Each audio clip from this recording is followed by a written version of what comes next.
एक औरत ने अभी नाश्ता तैयार किया था कि उसका शौहर एक डब्बा उठाए दरवाजे से अंदर आया। खोलकर देखा तो उसमें वो वैक्यूम क्लीनर था जिसका वो बहुत दिनों से इंतजार कर रही थी, क्योंकि बस कल ही एमी घरेलू कामों से तंग आकर परेशान थी।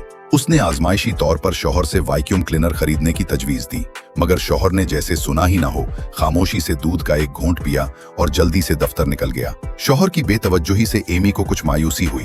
वो बस टीवी में उन घरेलू खवातीन को देखती रही जो आराम से घर का काम कर रही थीं, और दिल में अहद कर लिया कि खुद पैसे जोड़कर एक खरीद लेगी। कौन जानता था कि अगले दिन सुबह सवेरे शौहर अचानक डब्बा उठाए घर में दाखिल होगा।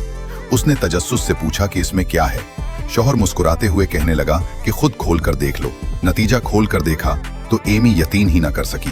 वो तो उसकी दिल की आरजू वैक्यूम क्लीनर ही था, मगर खुशी का मौका मिलने से पहले ही शौहर ने बता दिया कि ये सेकंड हैंड है, अलबत्ता मुरम्मत करके इस्तेमाल हो सकता है।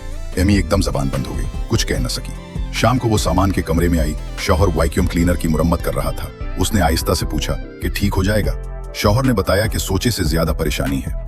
एमी कुछ दिलगीर हुई, खामोशी से कमरे में वापस चली गई। कौन जानता था कि रात को अचानक एक अजीब सी आवाज ने एमी को जगा दिया। वो फौरन नीचे दौड़ी। आवाज के पीछे सामान के कमरे में पहुंची तो देखा कि वैक्यूम क्लीनर से एक अजीब सी भूतनी रोशनी निकल रही है। एमी खौफजदा हो गई, मुड़कर भागना चाहा, मगर अचानक वैक्यूम क्लीनर खुद ब खुद चल पड़ा और सीधा उसकी तरफ लपका।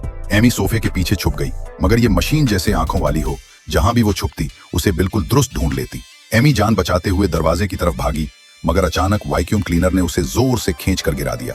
वो अपनी आंखों से देखती रही कि उसकी दोनों टांगे बिजली के तारों में लिपट गईं, जैसे मौत कदम ब कदम करीब आ रही हो।